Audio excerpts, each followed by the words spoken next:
And of course, Deadpool. Right, okay, so I've revealed who I am. Come on, who are you? Reveal, shall we? Oh, here we go. Whoa, who's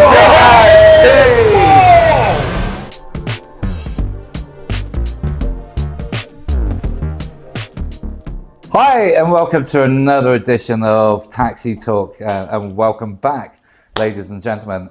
I'm David Hunter, and joining me is Ashley Butcher. Hello there again. And of course, Deadpool. Hello, everyone. Hi, Deadpool. We've been seeing you pop in all the episodes through the summer. Hey, tell you what, do you want to see my impression of Venom? Wait for this. Hold on. See if I can muster up a Venom.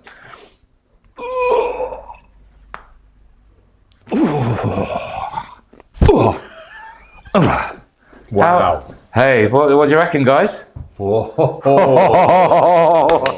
Right, okay, so I've revealed who I am.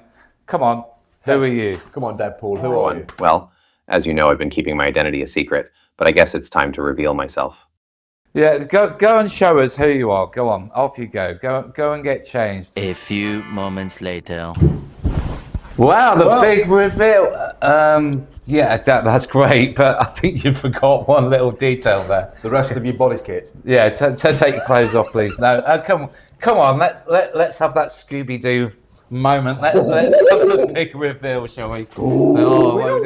Here we go. Oh, who's that? Hey! Wow, Liam Brewster! Yes! Cheers, lads! Never have known that. How are we doing? Mate, is this what you've been doing since you left Vizu? Oh, absolutely. Been trying to hide away, and just getting up to no mischief. In Wrexham? Absolutely, everywhere. You would have got away with it if it hadn't been for those pesky kids. Absolutely, absolutely. So the mask, tell me about the mask. Is that something they insisted you wore at Vizu? No. No, you just worked for Just fun. enjoying it. 100%. It's been a summer of fun. So ladies and gentlemen and drivers, so with us on set today we have Liam Brewster. Now Liam is quite well known to the operators within the trade.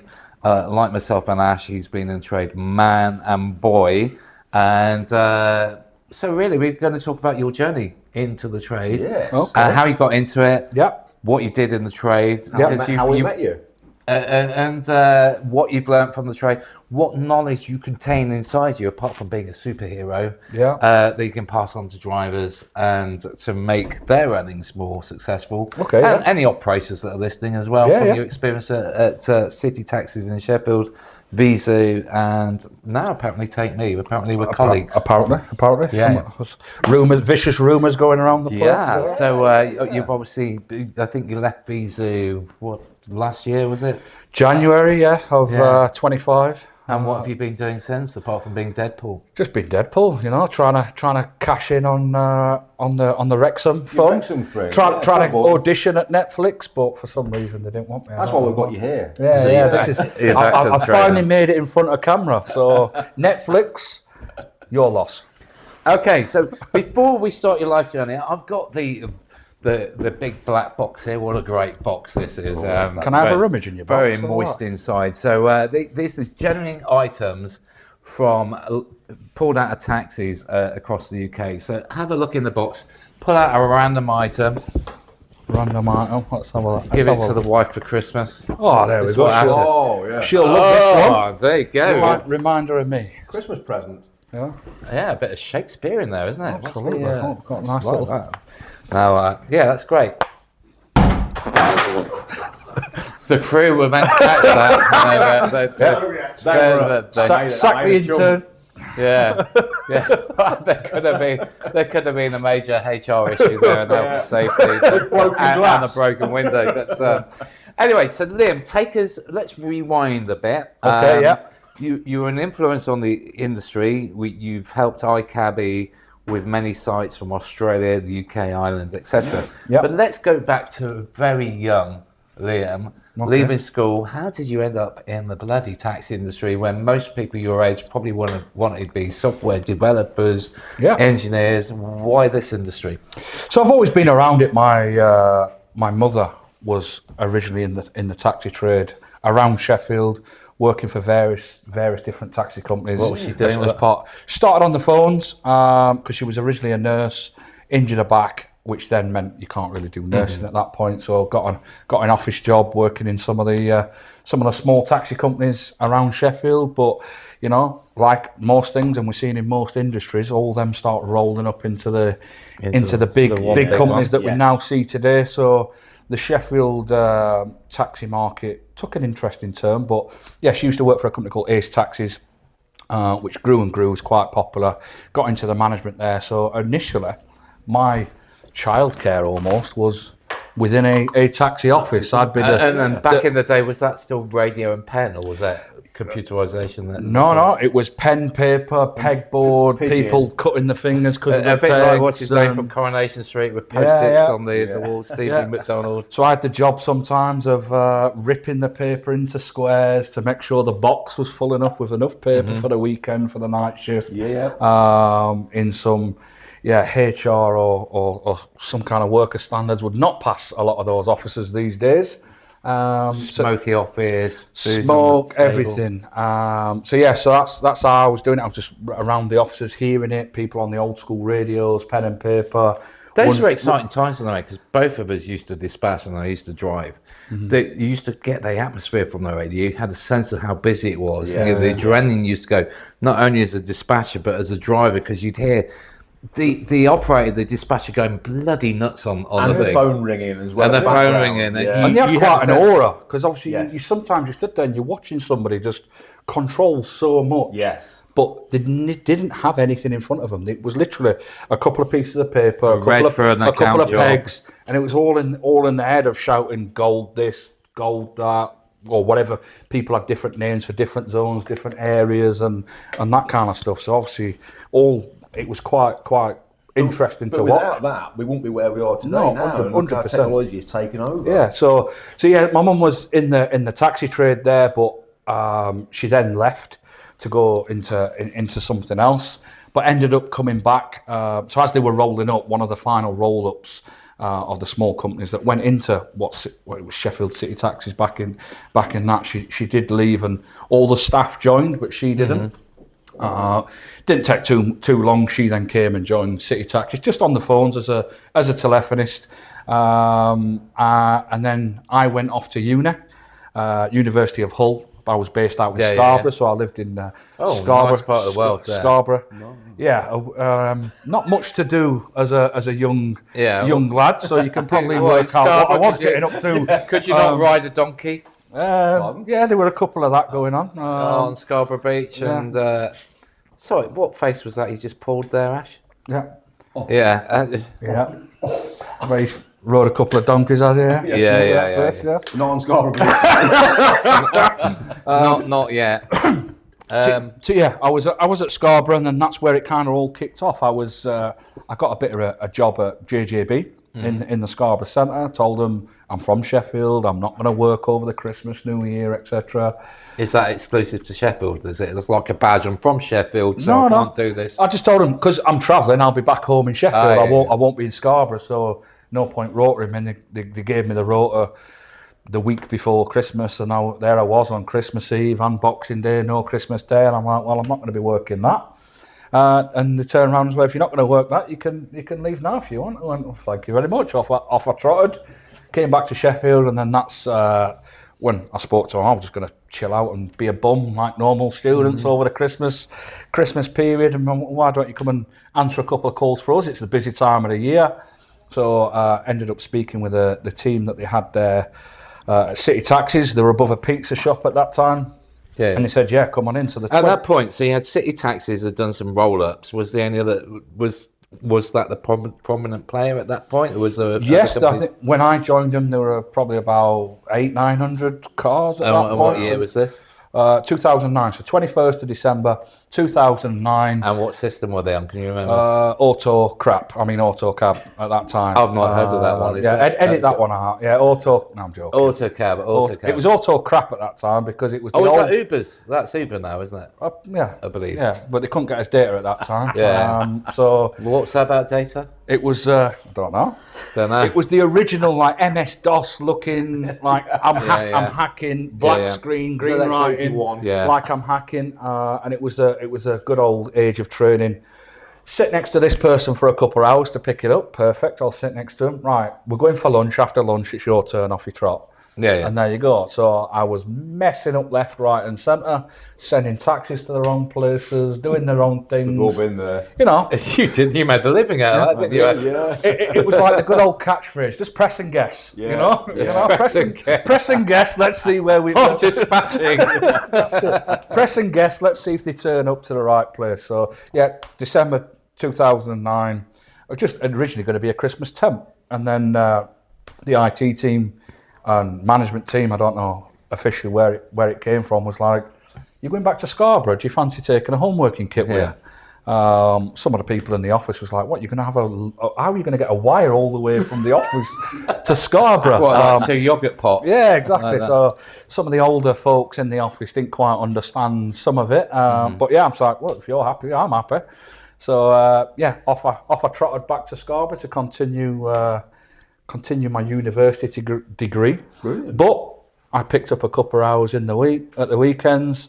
One of the best ones, I think it was a Tuesday night shift, 6 p.m. till midnight. I'd have to pack a beer at the side. Yeah. My break at 9 o'clock, the first one would start. By 12 o'clock, the pack was gone. I'd straight down to the nightclub. So that was also a press and guess. I'm joking. Did you? I mean, both of us have dispatched. We used to be dispatching from Loughborough University. It was like in a little cubby hole. There was no toilet in there. No. And that rush used to get on a Saturday. We literally had a bucket like this under the desk that we'd piss in because there was no toilet. Needs must. And the idea was discreetly do it and get rid of it. Then times I used to forget, and the poor girl coming in the morning had the first thing she saw was a bucket. I can remember that numerous times. Yeah. He's left that again. Well, he couldn't do it. Sorry. So she did that. Now, let's because obviously it's a short podcast. So spin forward a bit. Yep. When did you start going up the ladder? I want to know what was Arnie and you worked with some great characters that are still on the train now. Paul, Arnie, very important people in the industry that have brought innovation throughout the way. So I've been very fortunate. Almost very true of right place, right time has been a lot of it. But yeah, speed forward. Graduated, did a couple of trips to America, but they were just something else. And then I graduated, came back and spoke to the team at City Taxis and kind of went, I've got a business management degree, or I go out and get these graduate schemes and stuff that are out there, or there's an opportunity here. And I saw an opportunity of a bit more structure, a bit more in terms of training, coaching, and that side of things. I said, brilliant. And they just went, absolutely, off you go. And the HR lady's retiring soon, so you can take that as well. So I came on a HR training coordinator kind of role. So that started getting me up the management. And then that's when the bombshell was dropped by Arnie Singh and crew of March that year. It was, and by the way, we've got this new technology that we're going to launch at the end of the year called AutoCab.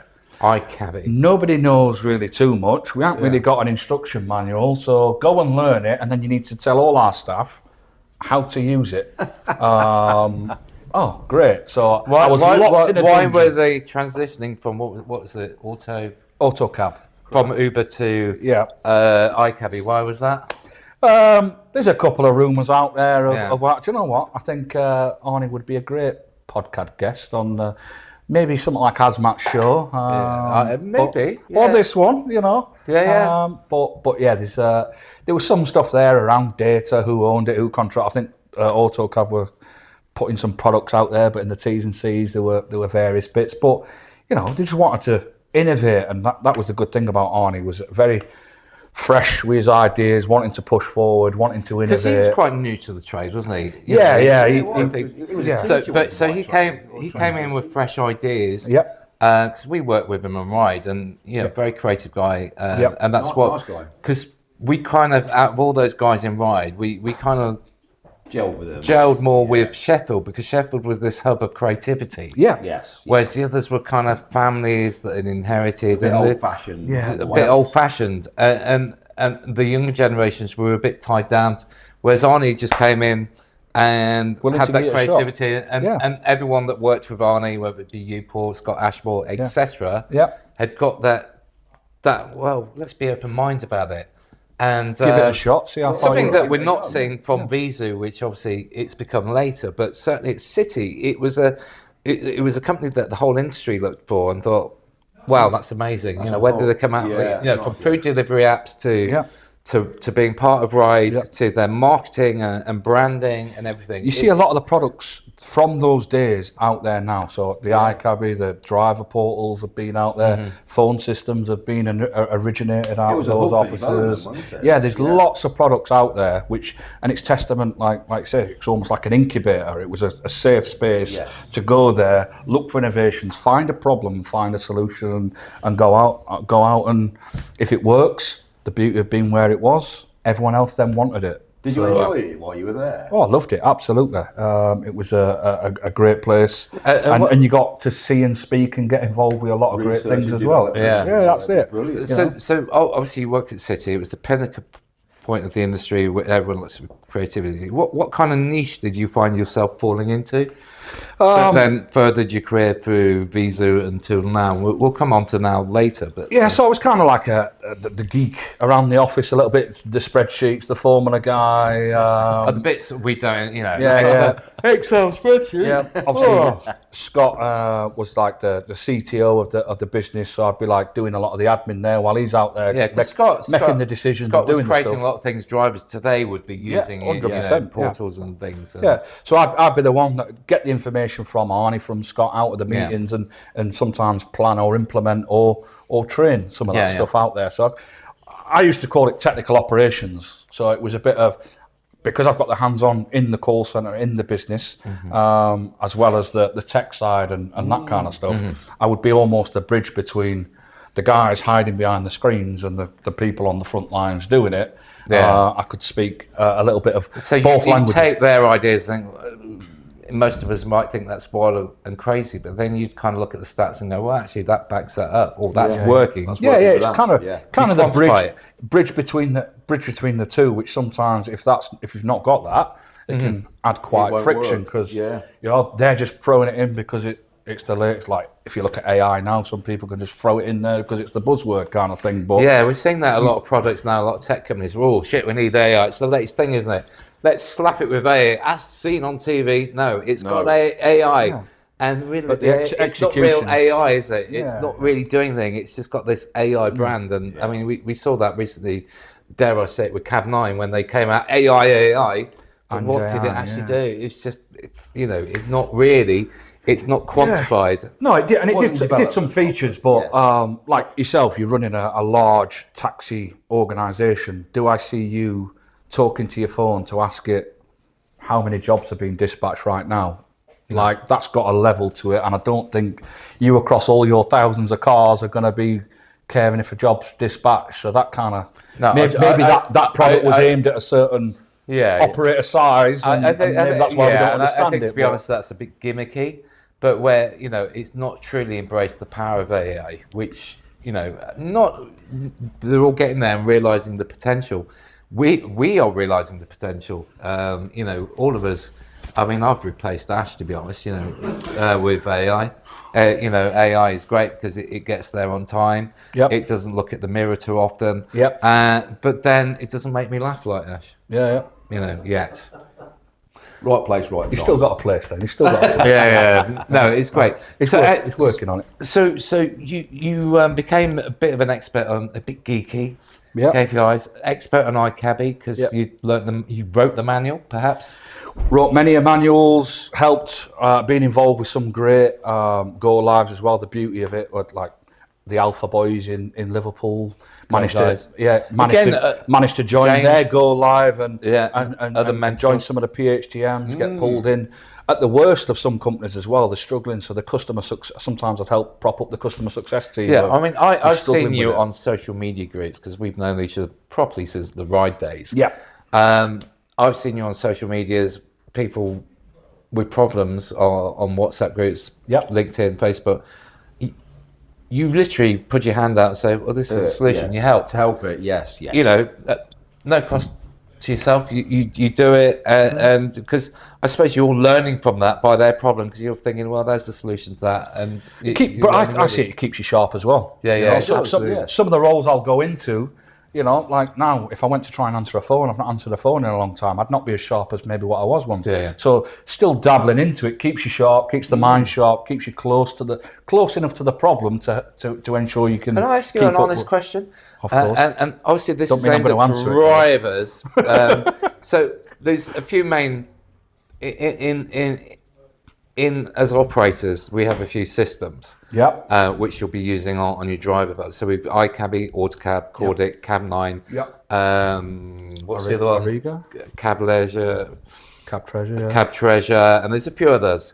So they're probably the five ones that we get marketed with. So if I just go run through them now, all I want was good, bad, the ugly. So Cab9. I've seen it. It looks a fantastic system. It looks really good, really techy. And it has got quite good innovation, looks like, built into it. So from what I've seen, it looks good. Yeah, I've recently seen it in a few sites that we're acquiring, and I agree with you. I like the networking side of it. Visually see the pool or whatever it is. They do, so that's good. AutoCab. Forget the ownership. I think it's a solid product. It's been around a long time, so you've got to give it some credit there. Like, if it wasn't a fit for the industry, people wouldn't be using it. I actually think it's quite a good system. So I was anti, then I realised it's because the people that worked there at the time I thought were cunts. But I've not used it really that much. And they're okay. Since the iCabby, obviously, I did help with a couple of the acquisitions. With Visu and City Taxis that might have come from AutoCab, most recent being like the Aqua Portsmouth one they had, but not everyone had the modern version of it. Some people still had the older version. That was the problem, wasn't it? Because there was too many versions out and it was all the same version. Whereas AutoCab, they were on different versions and so classics and ghosts and messy. Whatever. And where we are, Cordic, never really used it, to be fair. But just checking the crew, got no one from Cordic in. Who might but possibly. Everyone you speak to loves it, but I've never really. No, I think of its day, it was brilliant. We looked at it, found it a little bit dated in certain parts, but I think they have a great network in London with it, and that's probably what's exciting about it. Super yes. Right. Cab Treasure, I don't have any experience with that. I've heard of them. I've never actually seen them. As in, there are a lot of the industry events. Yeah, they kind of went for that niche left by Mercury when Mercury left that. But anyway, we're probably talking gobbledygook, but to you guys. So as you've gone on, what have you learned for drivers? Because you look at the data side. Data tells drivers how they can earn more. If a driver came to you and said, "Look, I've had a bad week. I'm not earning." What would you look at? How would you sort of kind of, what comparisons would you look at? Well, you obviously got to look at the times of days that they're working and around their lifestyle. Because obviously, being a taxi driver, one of the perks you've got is obviously it can fit around your lifestyle. But what I've often found in many of the roles, and obviously when I've been looking at the data, is to try and work against the system. These operators out there have built it in a certain way to offer this driver in this scenario, that driver in that scenario, priority this, priority that.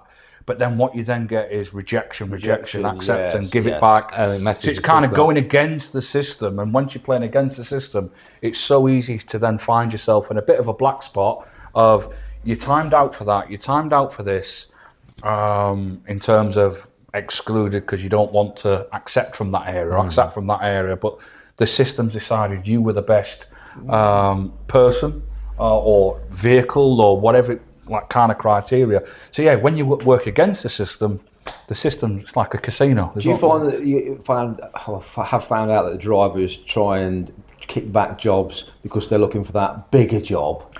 Yeah, there's always like the pot of gold at the end, and you can't fault them at the end of the day. All they have to work on is that little tiny screen to earn a decent living out of. So they're very limited on information.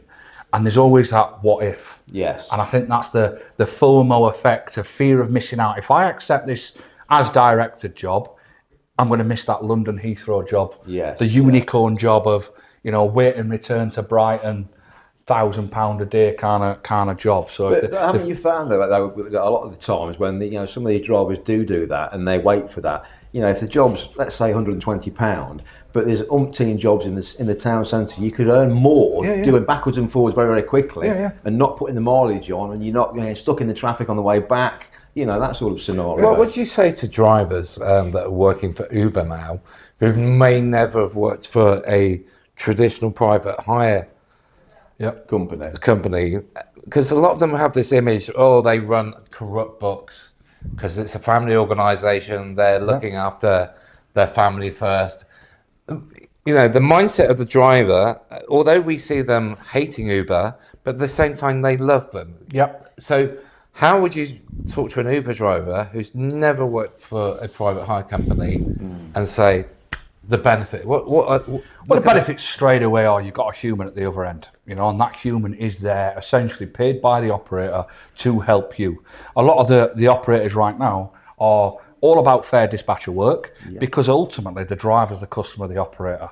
So if the staff in the office do anything to annoy that driver, that's a lost revenue to the company. Which I think has changed because of Uber, hasn't it? Yeah, 100%. Yeah. So drivers have got a lot of power there. So if a staff member is, we'll call it feeding, like other ones, you will find there's disciplinary proceedings that will take place at that.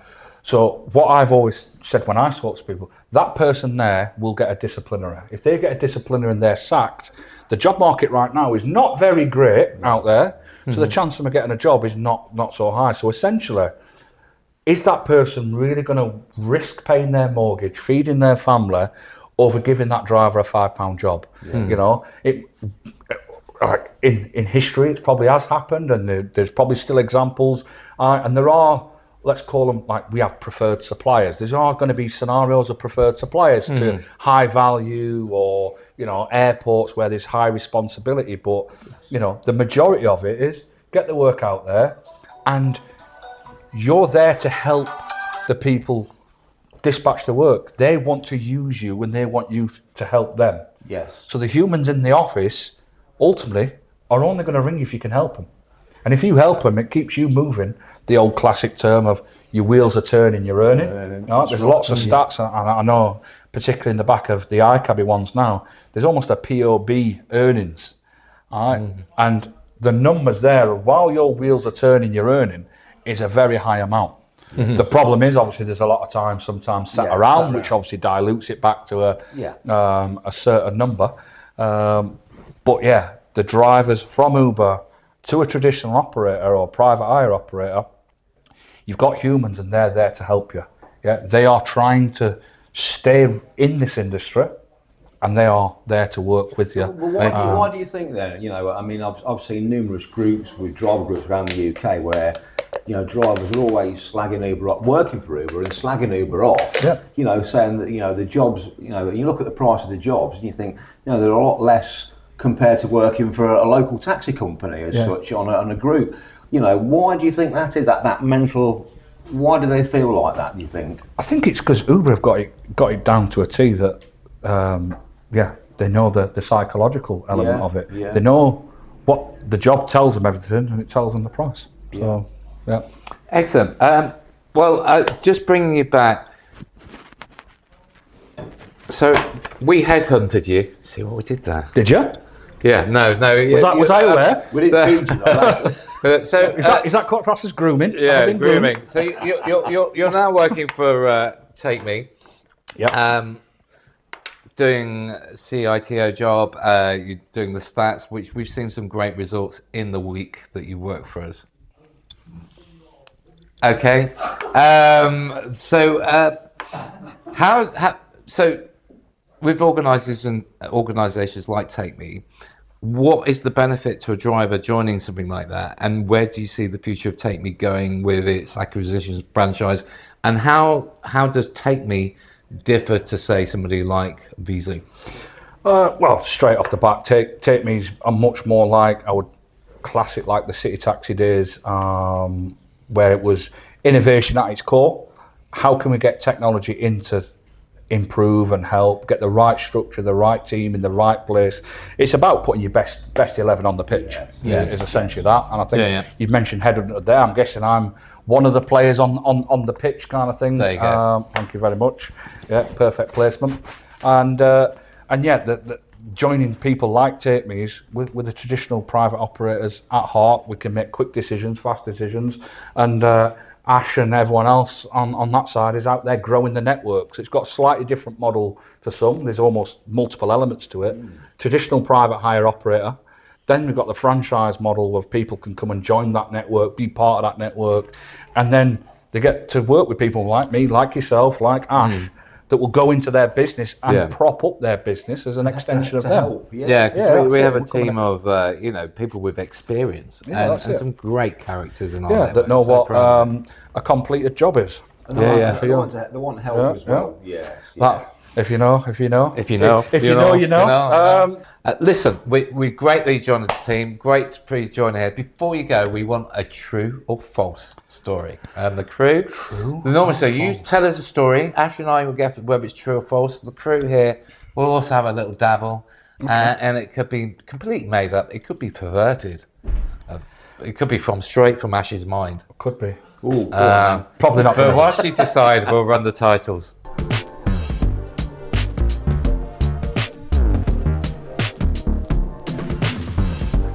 Okay, so we're back at the story. Come on, give us the story. So, true or false? See if you can work it out. Working a lovely Friday, Saturday night. Very busy. Yep. Did you have a bucket with piss in it? No, I didn't have to piss. But sat there, phone call comes through from a very intoxicated person. Took me a couple of minutes to work out what they were on about. But to get to it, they were claiming we'd stolen their wheelchair. Okay, they need this wheelchair. They can't get anywhere without it. It's very important. It's in the back of a cab somewhere, is it? Yeah, and apparently it's in the back of a taxi. But we'd stolen it. They'd not left it. All that kind of good stuff which you get in the office. And it turns out that alcohol is a miracle cure because it allows you that if you need a wheelchair, somehow they've managed to get out of the car, up a couple of steps into the house, realised they've not got a wheelchair for his benefit claims. Absolutely, absolutely. I'm cured. Yeah. So, is it true that alcohol can cure and make you walk again, or is it not? Well, we always find that when we drink alcohol. So I'm going to go it's true. Ash? I'm going to go for a big true there. And I'm just going to say, what do we reckon, guys? True. What do you reckon, Spider-Man? True. 100% true. They got out, they'd somehow clambered their way into the house and forgot about the wheelchair. The driver had forgot that he'd put it in and helped them get it up there. And then once they finally got in, they realised, oh crap. For you guys, we'll see you next time, and you're going to put that on, and we're going to see Deadpool in action. Watch this. Back to his normal self. He's enjoying that too much. Take care, guys. Thank you very much. Be safe. Take care.